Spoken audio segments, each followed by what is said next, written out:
गांव के सरपंच का लड़का राकेश लकड़ियां लाने जंगल में जाता है। राकेश के पैरों के नीचे सूखे पत्तों की आवाज जंगल में सन्नाटे की वजह से साफ साफ सुनाई दे रही थी। ऊपर से सूरज की तपती तेज धूप, आसपास बड़े और पुराने पेड़ भी जंगल को घना बना रहे थे। राकेश जैसे ही लकड़ियां इकट्ठा कर घर जाने के लिए पीछे मुड़ा तो राकेश के सामने एक बेहद हसीन लड़की खड़ी थी। वह लड़की दिखने में किसी स्वर्ग की अप्सरा से कम नहीं थी। बिखरे काले बाल, झील सी गहरी आंखें उसके रूप को साथ दे रही थी। तुम कौन हो और इस जंगल में अकेली क्या कर रही हो? फिर वो लड़की हल्की मुस्कुराती हुई कहती है, मेरा नाम रेशमा है। इस गांव से दूर इस जंगल में मेरा घर है। मैं वहीं रहती हूँ। मैं जंगल में लकड़ियाँ ले जाने आई हूँ। और आप कौन? फिर राकेश कहता है, मेरा नाम राकेश है। यहीं पास ही में मेरा गांव है। मैं उसी गांव में रहता हूँ। मेरे बाबा ने मुझे लकड़ियाँ लाने भेजा है। इतना बोलकर दोनों ही लकड़ियां इकट्ठे करते हैं। फिर वो लड़की वहां से जाने लगती है और जब राकेश उसे जाते हुए देखता है तो वो उससे मानो सम्मोहित हो जाता है, मानो वो अपने होश खो बैठा हो। उस लड़की की चाल किसी की भी नजरें लुभाने में काफी थी। राकेश भी उसी के पीछे जाने लगता है, जैसे कि राकेश पर किसी ने वशीकरण किया हो। दोनों उस लड़की के घर में जाते हैं। वह लड़की राकेश से लिपट जाती है और उसे प्यार करने लगती है। दोनों का प्यार चरम सीमा पर था। तभी उस लड़की का चेहरा बेहद डरावने चेहरे में बदल जाता है। उस लड़की के मुंह से खून की धार बह रही थी। वो खौफनाक मंजर देखकर राकेश के होश ठिकाने आ जाते हैं और वो लड़की को धक्का देकर दूर हटा देता है। लेकिन वो लड़की राकेश के ऊपर झपटा मारकर अपने दांत उसके गर्दन पर चुभोकर सारा खून बहा देती है और लड़की, जो कि एक चुड़ैल के रूप में बदल चुकी थी, वह राकेश के सभी शरीर को अपने भाग से अलग कर रही थी। कहा जाता है कि चुड़ैल का प्रकोप बहुत खतरनाक होता है। ऐसे ही इस गांव की दास्तान है। इस गांव में एक बहुत खतरनाक चुड़ैल का साया है। वह चुड़ैल किसी के रूप में आकर अपनी खूबसूरती के जाल में गांव के मर्द के साथ हम बिस्तर होती है और उसे मार डालती है। ऐसा करने से उसकी शक्ति, खूबसूरती और उसकी उम्र बढ़ जाती है। यह सिलसिला बहुत दिन तक चला और बहुत सी मासूम सी जानें दांव पर लगी। मगर गांव वालों को चुड़ैल से छुटकारा पाने का तरीका मालूम था। चुड़ैल जिस मर्द के साथ हम बिस्तर होती है, उस मर्द को चुड़ैल को मारना ही पड़ता है। अगर चुड़ैल ने किसी मर्द को गलती से भी ऐसे ही जिंदा छोड़ दिया तो वो खुद जलकर राख हो जाएगी। जो मर्द उस चुड़ैल के साथ गया उसको चुड़ैल ने मार दिया, पर उस बेवकूफ इंसान ने कभी चुड़ैल से छुटकारा पाने का रास्ता तक नहीं अपनाया। वैसे भी वो खतरनाक चुड़ैल उस इंसान को आखिर मार ही देती है। शहर से पढ़ाई कर विक्रम वापस अपने गांव आया था। कितने दिन बाद शहर से गांव जाने का अलग ही मजा है। जो बात गांव की हवाओं में है वो शहर में कहां। फिर विक्रम गांव में आता है। विक्रम की गांव में केवल उसकी माँ थी। पिताजी गुजर गए थे। गांव में अपनी माँ को देखकर वो बहुत खुश हुआ। माँ, कितने दिनों बाद तुझे देख रहा हूँ। फिर विक्रम की माँ खुश होकर थोड़ी धीमी आवाज में बोली, तुझे देखकर मेरी आंखों को राहत मिल गई। अब तू मेरे साथ ही रहेगा ना?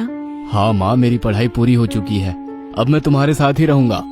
अगले दिन विक्रम गांव वालों की परेशानी देख एक चाचा से पूछा, और चाचा जी, इस गांव के सब लोग इतने परेशान और शांत क्यों रहते हैं? पहले तो गांव में ऐसा ना था, एकदम ऐसा क्यों? फिर वे बूढ़े चाचा विक्रम को उस चुड़ैल की कहानी बताते हैं। बेटा, इस गांव पर सदियों से एक चुड़ैल का साया है। वो अपनी खूबसूरती के जाल में फंसाकर इस गांव के मर्द के साथ हम बिस्तर होती है और उसका खून पी लेती है। कभी कभी रात में इस गांव पर उस चुड़ैल की परछाई दिखाई देती है, पर उस चुड़ैल से छुटकारा पाने का एक तरीका है। उसके साथ जो भी मर्द हम बिस्तर होता है, चुड़ैल को उसे मारना ही पड़ता है। अगर वो मर्द खुद ही अपने आप को मार ले या फिर किसी चीज से उसकी जान चली जाए तो वो चुड़ैल जलकर राख हो जाएगी। विक्रम उस चाचा की बात सुनकर हंसने लगता है। क्या चाचा जी, किस सदी में जी रहे हैं आप लोग? इस जमाने में भी कोई चुड़ैल डायन होती है क्या? ऐसा कहकर विक्रम वहां से चला जाता है। उस गांव के गहरे सन्नाटे में एक आदमी खेत में जा रहा होता है। गांव के ऊपर कहर की वजह से वह आदमी अपने पांव जल्दी बढ़ाता है। उस आदमी के गांव से बाहर निकलते ही रास्ते पर एक खूबसूरत औरत जाती हुई दिखती है। वो औरत इतनी खूबसूरत थी कि उसके सामने आसमान की परी भी फीकी पड़ जाए। सुनिए, आप इतनी रात गए कहाँ जा रही हैं? आप इस गांव की तो नहीं लगती, आप रहती कहाँ है? पर वो औरत उस आदमी के सवाल का कोई भी जवाब नहीं देती। उस औरत को जाते हुए देखकर वो आदमी उससे सम्मोहित हो जाता है और उस औरत का लचीला बदन देख वो अपना रास्ता छोड़कर उसके पीछे जाने लगता है। वो औरत किसी झोपड़ी में जा रही होती है। वो आदमी भी उसी के पीछे झोपड़ी में चला जाता है, जबकि विक्रम ने उस आदमी का पीछा कर उस औरत और उस आदमी को झोपड़ी में जाते हुए देख लिया था। विक्रम वो सब नजारा देख रहा था और फिर विक्रम को उस आदमी की चीख की आवाज सुनाई देती है। उस चीख को सुनकर विक्रम डर के मारे सहम जाता है। हाँ, अरे ये आदमी क्यों चिल्ला रहा है? ऐसा क्या हुआ होगा अंदर? उस आदमी की चीख सुनकर विक्रम भागकर अपने घर आ जाता है। कहीं उस चाचा की बात सच तो नहीं है? सच में इस गांव पर चुड़ैल का साया तो नहीं? अगले दिन गांव वालों को एक नई लाश मिलती है और इसी तरह कभी किसी का बेटा मारा जाता है तो कभी किसी का पति। सिलसिला रुकने का नाम ही नहीं ले रहा था। ये मंजर देखकर विक्रम को बहुत बुरा लगता है। ये सब लाशें बेकार नहीं जाएंगी, इन लोगों को मारने वाले को रोकना ही होगा।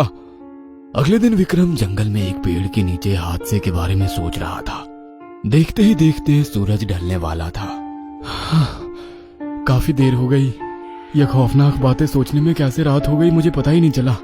पर विक्रम जैसे ही घर जाने के लिए मुड़ा, उसे खूबसूरत औरत उसके सामने नजर आई। हो ना हो ये वही चुड़ैल है जो मर्दों की जान की दुश्मन है। मुझे पता है अब मुझे क्या करना है। हाँ, वो औरत अब जाने लगी।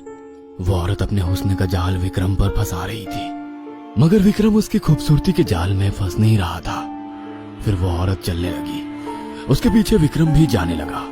चुड़ैल को लगा कि ये भी मेरे जाल में फंस चुका है, पर चुड़ैल को ये नहीं पता था कि विक्रम नाटक कर रहा है।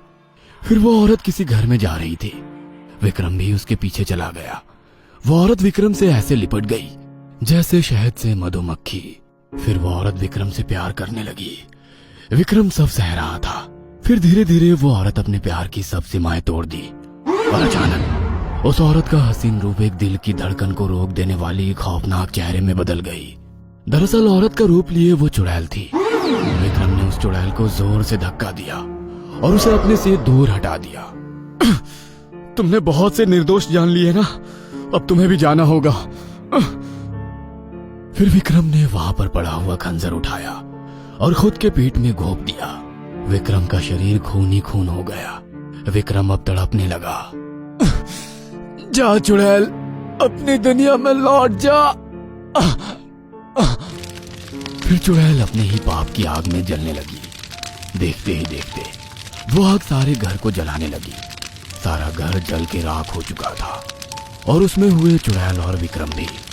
इसी तरह गांव वालों को चुड़ैल से विक्रम ने छुटकारा दिला दिया और सभी गांव वालों की दुआएं लेकर विक्रम हम सब से चला गया। वो कहते हैं ना, जो दूसरों का भला करते